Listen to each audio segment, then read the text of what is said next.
Peut-être imagines-tu que révéler tous les détails apaise les suspicions, que des phrases bien tournées suffisent à apaiser les craintes, à calmer les conflits, à prouver ta bonne foi. Tu estimes qu'en détaillant tes motivations, en exposant tes raisons, tu obtiens l'estime, la clarté ou au minimum une trêve. Pourtant, ce que tu ignores, c'est que plus tu développes, plus tu t'affaiblis.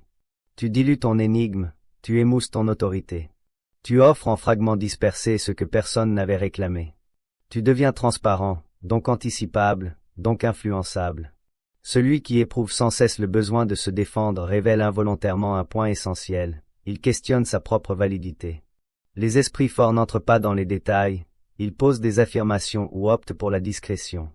Ils comprennent que l'absence de mots peut parfois avoir plus d'impact qu'un argument solide. Reste bien jusqu'à la fin de cette vidéo. Tu découvriras comment transformer ton silence en une véritable arme de pouvoir. Abonne-toi dès maintenant, active la cloche et like la vidéo pour ne rien manquer des prochaines révélations. Machiavel, expert des intrigues de pouvoir et des comportements humains, avait saisi cette vérité depuis des siècles. Il avait perçu que trop discourir, particulièrement pour se légitimer, expose aux adversaires. Développer ses idées, c'est aussi mettre en lumière ses vulnérabilités, ses incertitudes, son désir d'approbation ou de sympathie. Dans un univers où chacun porte un masque, révéler ses atouts prématurément équivaut à concéder la victoire avant le début du jeu. Dans cette vidéo, nous allons décortiquer pourquoi il faut arrêter de se justifier, pourquoi cette habitude instinctive est en fait un leurre astucieux, et comment, par la réserve, l'incertitude et la modération, tu peux reconquérir ce que tu as cédé sans t'en apercevoir, ton autonomie personnelle. Laisse un commentaire, j'ai trop dit, à présent je me tais et reste jusqu'au bout. Car ce qui va suivre, rares sont ceux qui l'avouent ouvertement. Pour saisir l'audace des concepts de Machiavel, il faut les situer dans son temps. À la Renaissance, une ère de tumulte politique, d'intrigue et de déloyauté où un mot peut détruire ou sauver. L'Italie est fragmentée, les États rivaux s'entrechoquent, les pactes se rompent en un instant. Au milieu de ce désordre, Machiavel observe froidement. Il ne poursuit pas l'éthique, mais les rouages du commandement. Il discerne comment les paroles peuvent trahir les desseins, comment les éclaircissements peuvent passer pour une quête de validation. Dans ce spectacle d'illusions, il tire une leçon implacable, éviter de trop révéler, surtout pour se défendre. Car dans un environnement volatile, les justifications sont un privilège pour ceux sans enjeu. Celui qui exerce l'autorité n'explique rien, il passe à l'action aux patientes.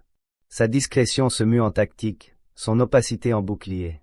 Ce n'est pas de la suffisance, c'est une sagesse intuitive. Ne pas livrer les secrets de son monde intime. Et cette idée, aussi rude soit-elle, résonne avec une réalité plus enfouie. De nos jours, dans des sociétés inondées d'images, de jugements et de validations publiques, cette leçon s'est effacée. On nous conditionne à tout motiver, nos décisions, nos sentiments, nos disparitions, nos mutismes. On nous inculque que se taire équivaut à esquiver. Mais parfois, se taire équivaut à résister. C'est ériger une barrière discrète entre ce que tu exposes et ce que tu gardes. Ce que Machiavel nous lègue, c'est une maîtrise du non-dit. Et dans ce non-dit, une forme de considération distante et inviolable émerge. Tu ne t'en rends plus compte quand tu te justifies. C'est un automatisme.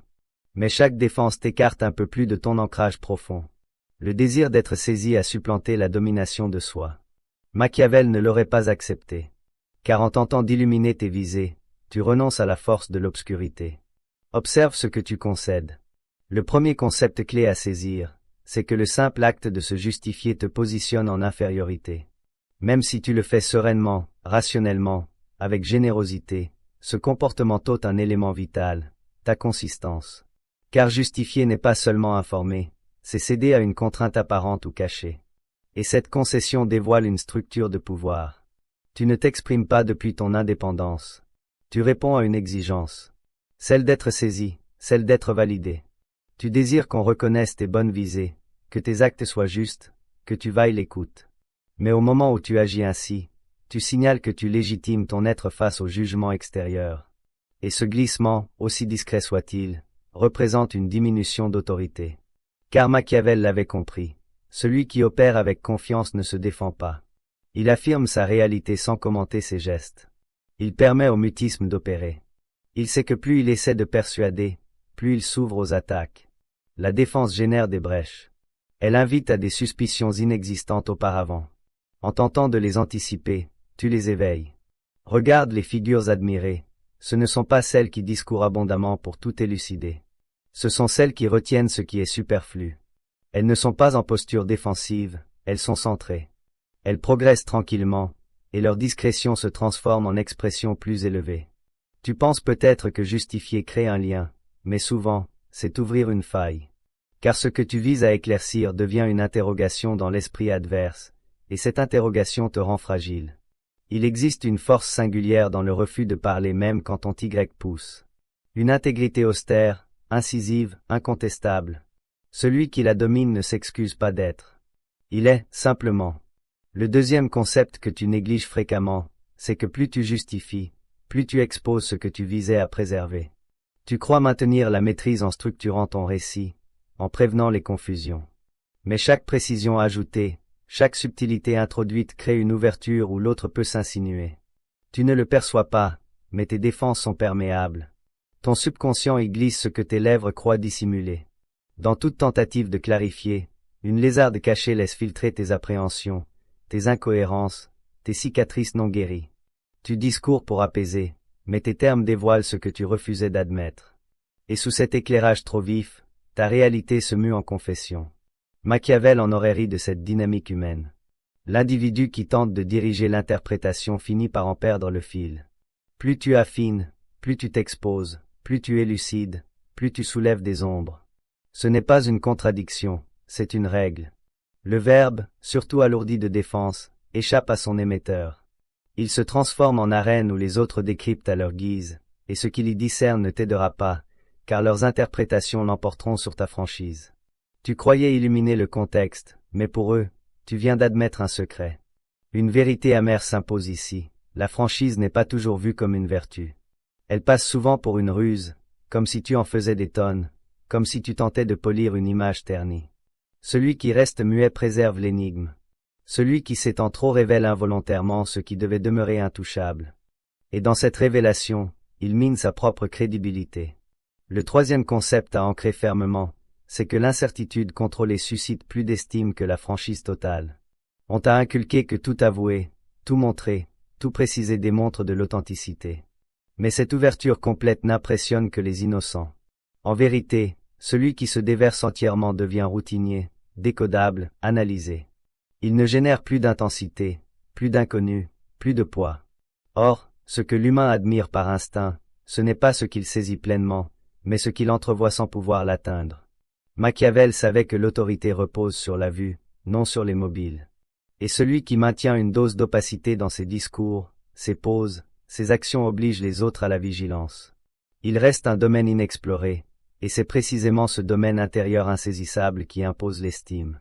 À l'opposé, la franchise absolue te réduit à un sujet d'étude. Tu fournis la carte détaillée de ton mental, de tes logiques, de tes affects, et une fois en main, on peut l'utiliser contre toi. Car ce qui est trop saisi se banalise, et ce qui se banalise perd sa crainte ou son admiration. La netteté excessive étouffe la profondeur. L'incertitude, elle, impose la circonspection. Celui qui laisse sciemment flotter un doute sur ses visées, sans tromper, conserve une aura. Il se fait miroir où chacun reflète ses propres doutes, et dans ce balai d'ombre géré, il dirige sans élever le ton. Car le mutisme, quand tactique, ne se contente pas de protéger, il commande. Le quatrième concept à admettre avec clairvoyance, c'est que justifier revient souvent à marchander ta propre estime. Chaque terme employé pour motiver tes choix, chaque preuve avancée pour te faire saisir porte en sous-texte une requête. Accepte-moi. Perçois-moi comme équitable, perspicace, bienveillant. Et cette requête, même voilée sous des formulations astucieuses, implique une autodépréciation. Car l'individu conscient de sa valeur ne la débat pas, ne la quémande pas, ne la solde pas au comptoir de l'accord collectif. Il opère, il affirme, il se maintient droit. Et si on le conteste, il ne vise pas à rallier. Il laisse le temps ou la discrétion opérer. Machiavel aurait perçu dans cette propension contemporaine à tout motiver une faille sociétale, comme si le verbe était un bazar où l'on troque sa fierté contre un soupçon d'assentiment collectif.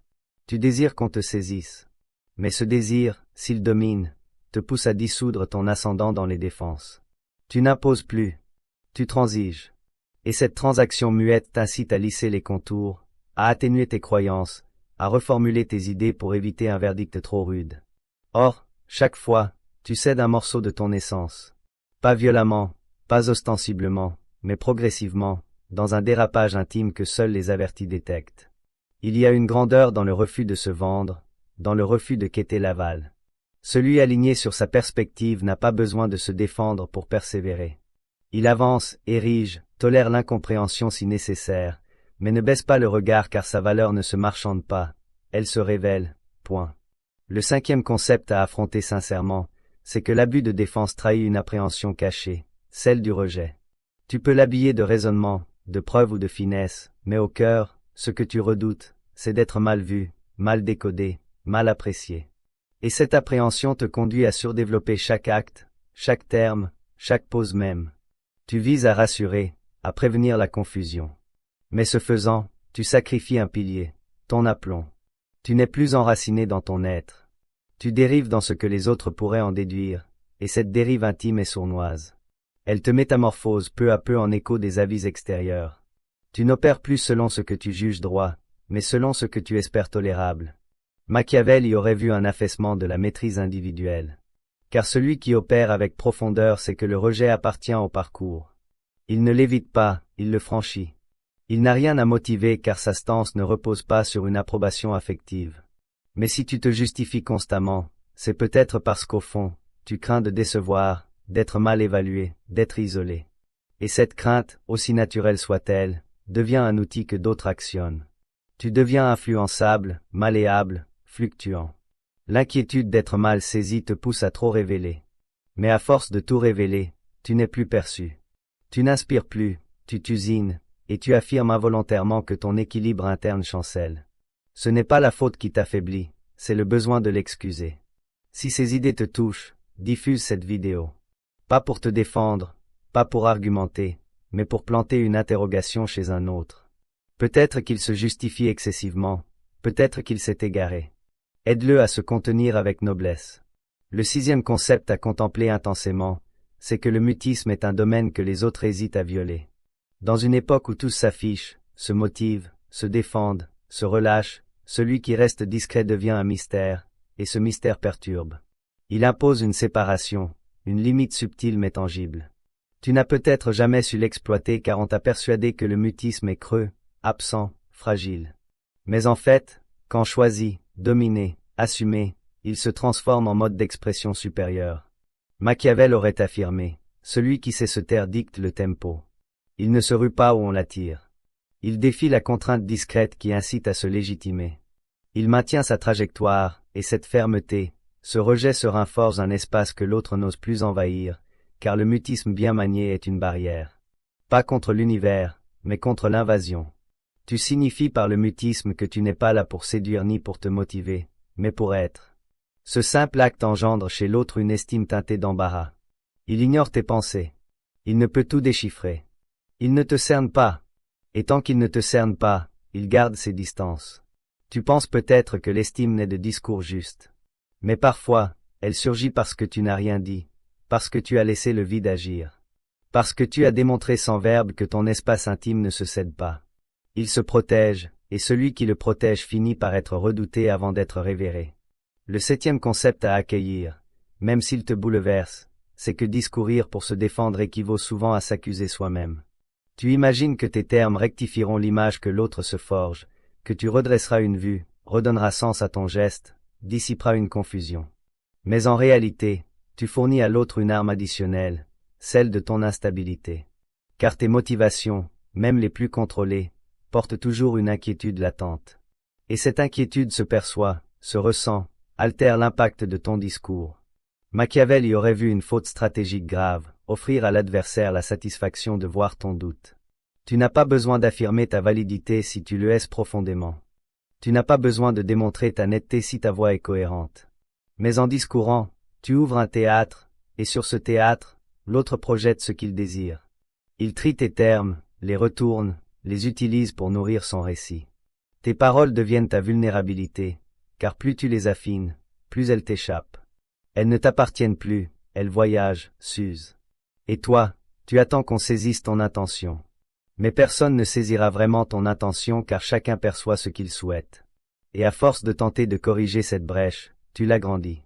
Il y a une puissance dans le verbe précis, mais une intégrité supérieure dans le refus de la défense. Parfois, se taire n'est pas esquiver, c'est préserver. Et parfois, ignorer une réponse, c'est affronter sans élever la voix. Tu pensais avoir saisi le risque de trop motiver. Mais ce n'était que l'écorce. Ce qui se trame au fond est plus perfide. Car derrière chaque défense réitérée, il y a une disparition plus enfouie, un renoncement intime. À présent, pénétrons cette zone cachée, celle où tu t'effaces sans t'en apercevoir. Le premier processus caché à identifier, c'est que la franchise seule n'a jamais été assez. Tu as cru que formuler les faits tels qu'elles suffiraient à te faire saisir. Tu t'es persuadé que la netteté sauvegarderait ton intégrité. Mais dans la réalité, ce n'est pas la franchise qui domine, c'est sa réception. Et cette réception t'échappe. Elle est déformée par les prismes, les craintes, les plaies, les illusions de tes auditeurs. Tu peux être honnête, limpide, exact. Cela ne changera rien si l'autre préfère voir autrement. Et plus tu t'échines à motiver ce qui est déjà vrai, plus tu t'éloignes de ton centre. Tu passes de l'incarnation à la défense, de la stabilité à la dispersion. Tu crois protéger la franchise, mais tu la noies dans un torrent de termes qui manque la vigueur du mutisme. Machiavel aurait noté que l'erreur n'est pas de dire le vrai, mais de penser qu'il suffit. La franchise ne suffit pas. Elle requiert une stance, un poids, un fondement. Et ce fondement ne naît pas des termes, mais du refus de les accumuler. Il naît de la sérénité, de la certitude, de cette réalité intime qui n'a rien à marchander. Tu vises à être perçu, ne cherche pas la clarté. Sois ferme, consistant. Sois en phase. Ceux qui ont un message n'ont pas toujours besoin de l'étendre, et ceux qui ressentent intensément n'ont pas besoin de le motiver. La franchise n'a jamais été assez, mais la justesse de ta réalité peut tout transformer. Le deuxième processus caché que tu répètes sans le voir, c'est ta reliance au jugement extérieur. Tu crois discourir pour élucider, mais en vérité, tu quêtes une confirmation. Un éclat dans le regard d'autrui qui te signifierait que tu es droit, bienveillant, méritant. Et tant que ce regard ne t'offre pas cette reconnaissance, tu persistes à motiver, encore et encore. Ce besoin t'accompagne partout. Il dicte tes termes, tes pauses, tes hésitations. Tu ne réponds plus à une interrogation réelle. Tu réponds à une anxiété plus ancienne, celle de ne pas être intégré. Tu existes via le miroir des autres, et ce miroir altère. Tu ajustes ton discours à ce que tu anticipes. Tu lisses les arêtes. Tu reformules tes idées, et dans ce flux, tu perds ta tonalité. Machiavel y aurait vu un asservissement contemporain. Un asservissement masqué, aimable, polissé, mais tangible. Tu ne te sens libre que quand les autres t'apprécient. Mais ce n'est pas de la liberté, c'est de la dépendance. Et cette dépendance épuise car elle te contraint à motiver tout, même sans faute, même quand ton mutisme aurait suffi. Tu es devenu ton propre défenseur perpétuel, plaidant sans relâche pour ton existence. Et à force de quêter ton reflet dans les yeux d'autrui, tu oublies comment te percevoir seul. Il faut une cassure ici, une rupture à endosser. Ce que tu es ne sera pas toujours saisi ni intégré. Pourtant, tu dois persister à l'être sans te défendre, sans te déguiser, sans implorer pour subsister. Le troisième processus caché qui t'usine, c'est le sentiment d'être coupable du quiproquo. Quand on te fixe avec perplexité, quand un mot est mal reçu, quand un acte est mal décodé, tu ressens cette crispation intime. Il faut clarifier, rectifier. Tu crois que c'est ton rôle de réparer ce que l'autre n'a pas saisi, comme si c'était ton erreur, comme si chaque vue faussée signalait une faille chez toi. Tu assumes les malaises qui ne t'appartiennent pas. Tu portes le fardeau affectif de l'autre. Tu vises à calmer, à recoller, à ordonner. Mais dans cette intention de réparer, tu sacrifies un élément muet mais crucial, ton sérénité intime. Tu crois démontrer de la maturité, de l'habileté relationnelle, de la sollicitude. Mais souvent, tu démontres une culpabilité internalisée, un vieux mécanisme de survie. Si je ne motive pas, je perds l'autre. Si je ne corrige pas le quiproquo, il m'écarte. Tu ne t'en aperçois pas, mais tu vis comme si chaque gêne devait s'effacer par ta voix, comme si le monde requérait ta motivation pour regagner son équilibre. Machiavel y aurait vu une stance insoutenable. Car celui qui se tient responsable des projections adverses finit par exister pour les gérer, non pour les surpasser. Tu ne peux empêcher l'autre de te mal lire. Tu ne peux dominer la distorsion, et tu ne peux à chaque fois poser des termes pour recoller ce qui n'a jamais été sous ton contrôle. Tu n'es pas coupable du quiproquo. Tu es responsable de ta netteté intime. Le reste n'est que parasite. Le quatrième processus caché à identifier, c'est que plus tu motives, plus tu incites les autres à te questionner. Tu penses apaiser une crispation, dissiper une perplexité, rétablir le vrai. Mais sans le voir, tu instaures un pattern autour de toi. Chaque critique suscite ta réponse. Chaque interrogation ta défense.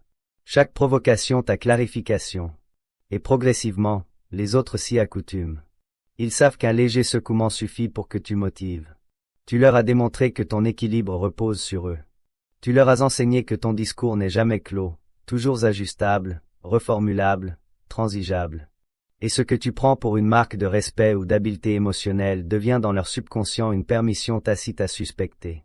Tu es devenu anticipable, corrigible, déstabilisable. Machiavel y aurait vu une dynamique d'assujettissement consenti. Tu crois dominer par ton verbe, mais tu formes l'autre à se placer au-dessus. Car celui qui attend de toi des motivations constantes finit par estimer qu'il y a toujours à redresser chez toi. Il ne t'écoute plus, il t'examine. Il te dissèque, et toi, tu endosses ce rôle sans t'en rendre compte. Tu légitimes leur vue en la servant. Tu confonds ouverture et capitulation, échange et renoncement territorial. Saisis ceci, chaque défense réitère un signal dissimulé. Je suis ouvert à me défendre. Et ce signal, répété, devient une routine dans l'esprit de ton entourage. Une routine de ne plus te prendre au sérieux. Le cinquième processus caché que tu nommes paix est en fait ton esquive du clash. Tu motives non pour élucider, mais pour éviter. Tu poses des termes comme des remparts, non comme des vérités. Tu vises qu'on te saisisse pour ne pas affronter le dissentiment. Tu désarmes la crispation avant qu'elle ne se forme. Et dans ce geste, tu te crois avisé, conciliateur, mais en vérité, tu fuis le brasier, le tranchant, l'isolement de celui qui maintient une position. Machiavel y aurait vu une capitulation feutrée, car parfois la vraie peine n'est non de la motivation, mais de la fermeté, du refus, de ce calme inflexible pour demeurer ancré. Tu crois esquiver le clash en motivant, mais ce que tu évites vraiment, c'est ta propre solidité, ta capacité à résister, à ne pas baisser le ton, à rester érigé même quand l'autre grince. Tu négocies la paix au détriment de ta consistance. Tu échanges la netteté pour la concession. Et progressivement, tu n'es plus net ni avec toi ni avec l'autre. Tu es simplement admissible, modéré, poli, et cette paix te coûte. Elle t'étouffe, te vide, t'oblige à porter des versions atténuées de toi. Et plus tu le fais, plus tu oublies la saveur de ta vigueur réelle, celle qui traverse le dissentiment sans s'excuser d'être. Le sixième processus caché que tu banalises sans t'en apercevoir, c'est ton effacement graduel dans chaque ajustement. À force de motiver, tu modifies, simplifies, adaptes ton discours pour qu'il passe. Et dans ce flux, tu perds ton acuité. Tu émousses ta réflexion, effaces les contours.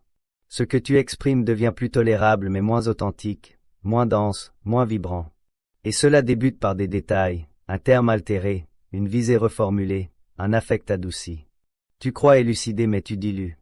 Tu crois te rendre accessible mais tu t'écartes de ta tonalité propre. Celle qui est brute, compacte, parfois dérangeante, mais réelle. Machiavel y aurait vu un amoindrissement tactique. Car ce qui est puissant ne vise pas à plaire. Il n'ajuste pas au rythme adverse. Il impose sa fréquence. Et toi, à force de quêter la formulation idéale, tu oublies la précision de la première. Celle qui surgit sans filtre, tu la remplaces par une variante lustrée. Lustrée encore, jusqu'à la disparition. Et finalement, tu ignores si ce que tu dis émane vraiment de toi. Tu as tant adapté ton verbe au monde que ta parole n'est plus tienne. Elle est devenue utilitaire. Elle est devenue tactique sociale. Elle est devenue garde-fou mais pas incarnation, pas vigueur, pas essence. Ce que tu prends pour un effort de lien est parfois une extinction lente. Si ces termes ont éveillé quelque chose en toi, ne les motive pas. Laisse-les exister en discrétion. Et si tu désires poursuivre l'écoute de ce que peu articule, abonne-toi et dépose un like discret. Pas pour le tapage, juste pour signaler ta présence, ton éveil, et ta volonté d'approfondir. Le septième processus caché que tu refuses de percevoir, c'est que tu ne t'es jamais pleinement intégré. Car si une acceptation intime, tranquille, ferme existait en toi, tu n'aurais pas besoin de motiver autant. Tu discourais avec précision ou opterais pour le mutisme, mais tu ne quêterais pas constamment à corriger l'image que les autres forgent de toi. Tu ne ressentirais pas cette morsure à chaque jugement erroné. Tu ne vivrais pas dans l'urgence de te faire saisir. Ce besoin perpétuel de motiver est le signe d'un creux plus ancien, celui de ton propre regard sur toi. Tu ne t'endures pas totalement. Tu doutes de ta validité, et chaque signal externe de discorde te panique. Tu veux ajuster, apaiser. Mais ce que tu vises vraiment, c'est la sérénité avec toi sans le labeur du mutisme. Machiavel y aurait vu une brèche essentielle, car celui qui n'est pas en paix intime devient influençable. Il s'agenouille devant les vues extérieures pour combler ce qu'il ne s'offre pas de l'intérieur. Il s'étend trop, quémande trop, s'oublie. Si tu t'étais vraiment accueilli, tu laisserais les quiproquos suivre leur cours. Tu ne les traquerais pas. Tu ne supplierais pas pour l'écoute. Tu progresserais avec la tranquillité de celui qui n'a plus à démontrer. Ni par les termes, ni par les actes, ni par les regards. Tu serais toi, et cela suffirait. Tu as identifié les processus, saisi les brèches, mais identifier ne suffit pas. Il faut opérer sans éclat. Car les mutations les plus fortes naissent sans bruit. Elles émergent à l'intérieur, dans des options infimes. Répétées en discrétion. Ce qui suit n'est pas une recette, c'est un retour à ton essence. Le premier geste intime à initier, c'est de te contenir délibérément, même quand tu pourrais aisément te défendre. Ce ne sera pas aisé. Tu sentiras l'impulsion de discourir monter comme une fièvre, une tension dans la voix, un besoin de rééquilibrer. Tu croiras que ton mutisme aggravera les choses. Tu auras l'impression de laisser l'autre mal te juger, mais reste là, statique, incarné et discret. Tu ne fuiras pas. Tu ne concéderas pas. Tu reconquéras ce que tu as cédé trop hâtivement, ton domaine intime. Ce refus de discourir quand l'envie te ronge n'est pas inertie, c'est rigueur, enracinement, rappelle que ta sérénité ne dépend pas de ce que l'autre croit saisir. Tu dois apprendre à te retenir sans te crisper, à préserver ta consistance sans proclamer ta version. Ce premier geste est une retrait conscient, pas une reddition. C'est le choix de ne pas alimenter le brasier, de ne pas entrer dans le piège, de laisser les interprétations s'éteindre seules. Tu constateras que souvent, le mutisme accomplit plus que tous tes termes. Il trace une frontière subtile entre ce que tu endosses et ce que tu refuses de troquer. Et cette frontière, si tu la maintiens, devient un espace. Ton espace, le premier que tu auras repris sans le protéger. Le deuxième geste intime à initier, c'est de rejeter sciemment de répondre à chaque pic masqué en interrogation. Tu les identifies, ces phrases lancées sur un ton vague, ces observations passives, ces insinuations qui te contraignent à te légitimer, même sans formulation claire. Tu ressens le pincement, et aussitôt ton mental quête une motivation.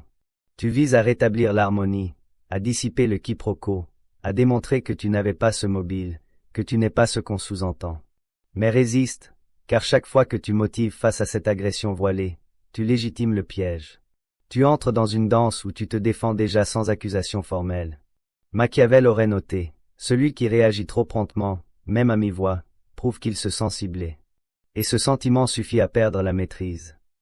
Tu dois apprendre à ignorer, à ne pas ramasser ce qui est jeté. Tu ne dois rien à l'insinuateur. Ton mutisme ici n'est pas fragilité, c'est non-engagement, clôture sereine, façon de signifier tu ne m'atteindras pas par les côtés, tu ne mérites pas de réplique. Ce deuxième geste est une barrière invisible.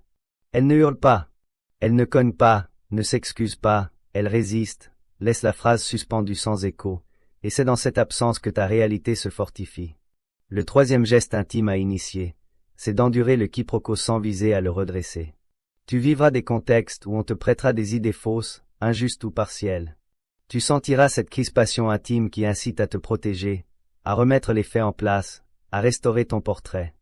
Mais apprends à ne rien faire, à rester érigé, les mâchoires serrées si besoin, et à laisser la confusion s'implanter. Tu découvriras alors une forme rare d'ascendant, celle de ne pas se ruer pour sauvegarder ta renommée. Tu n'es pas ce que les autres imaginent, tu n'es pas ce qu'ils articulent. Tu es ce que tu incarnes, et parfois cela ne sera visible que pour ceux qui savent observer. Les autres verront ce qu'ils peuvent, ce qu'ils désirent, ce qu'ils projettent. Et ce n'est pas ton rôle de réparer. Tu dois faire la paix avec l'idée qu'on te jugera sans connaître, et que tu survivras à ce verdict. Mieux, tu en sortiras plus robuste, plus affranchi. Machiavel aurait saisi cette stance comme une souveraineté. Laisser l'autre imaginer sans lui offrir l'accès à ton rouage intime. Ce troisième geste est une modération, une garde, une forme d'estime de soi. Tu choisis de ne pas ajuster l'image. Tu choisis de ne pas poursuivre l'équité. Tu choisis de demeurer en toi, même si le monde se trompe. Et dans ce choix, un élément ancestral se restaure. Le quatrième geste intime à initier, c'est de rester ancré dans la crispation sans la dissiper par le verbe. Il surviendra des instants où le mutisme pèsera lourd, presque intolérable, où ton pouls accélérera, ton souffle se raccourcira, ton mental cherchera frénétiquement une issue, un terme, une motivation, une défense pour soulager ce qui consume. Mais reste là, immobile, consume sans esquiver, sans viser à éteindre, sans viser à rétablir. Sache ceci, la crispation que tu ressens n'est pas une faute. Elle est le site de ta métamorphose. Et si tu discours pour l'évacuer, tu rates l'opportunité de te redresser. Machiavel y aurait vu une vigueur aride, car celui qui reste serein dans l'inconfort est non manipulable. Tu n'as pas besoin d'adoucir l'ambiance. Tu n'as pas besoin d'éclaircir le soupçon. Tu dois seulement défier l'impulsion d'échapper. Ce quatrième geste est une rigueur du nerf, du souffle, du non-verbal.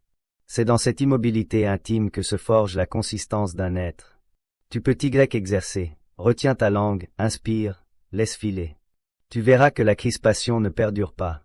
Et si tu ne discours pas, elle se retourne. C'est l'autre qui doute, pas toi. Toi, tu endures et triomphes. Le cinquième geste intime à initier, c'est de rebâtir ta stance avant de viser à être saisi. Tu es trop souvent tenté de discourir pour regagner ton équilibre. Tu crois que l'autre t'apaisera en disant je saisis. Mais tant que tu quêtes cette sérénité dehors, tu restes lié. Commence par toi, redresse-toi, ralentis, dans ton corps, ta voix, ton souffle, ta verticale. Et pose-toi, est-ce que je vise le vrai ou simplement à récupérer mon centre?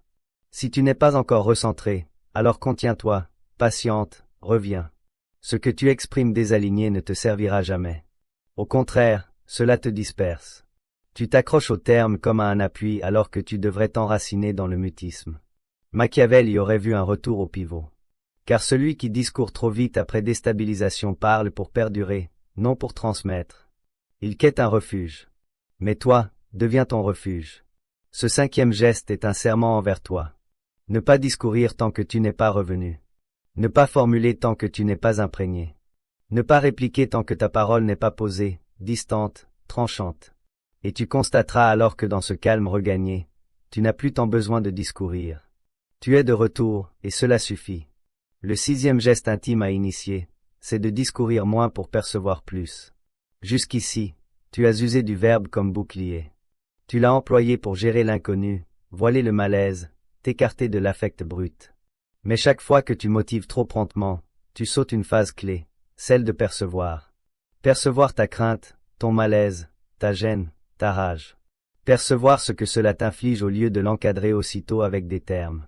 Tu dois apprendre à demeurer dans l'affect, sans l'empaqueter, sans l'ordonner, sans le légitimer. Car à force de narrer ce que tu vis, tu ne le vis plus vraiment. Tu le commentes, l'analyses, le neutralises, et quelque chose en toi stagne.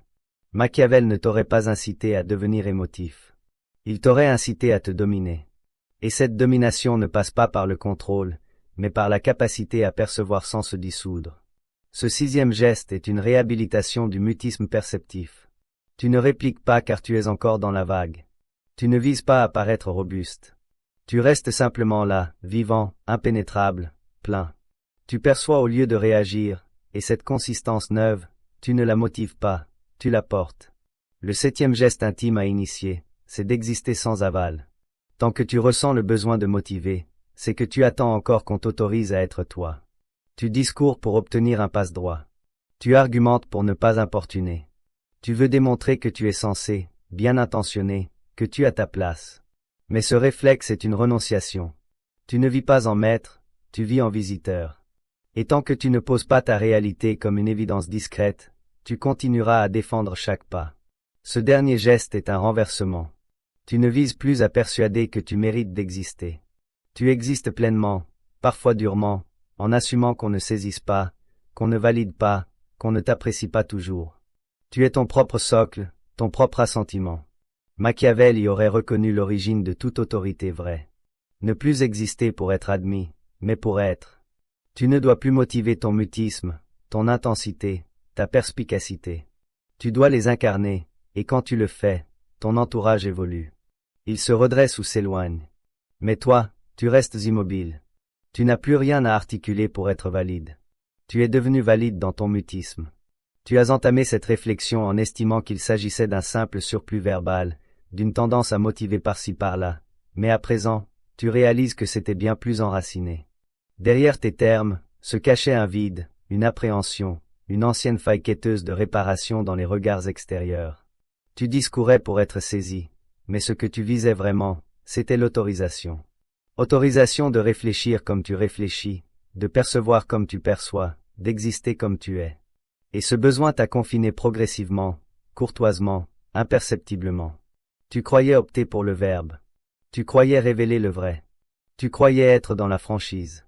Mais tu étais dans la reliance. Chaque défense te liait davantage à leur vue, à leur attente, à leur saisie.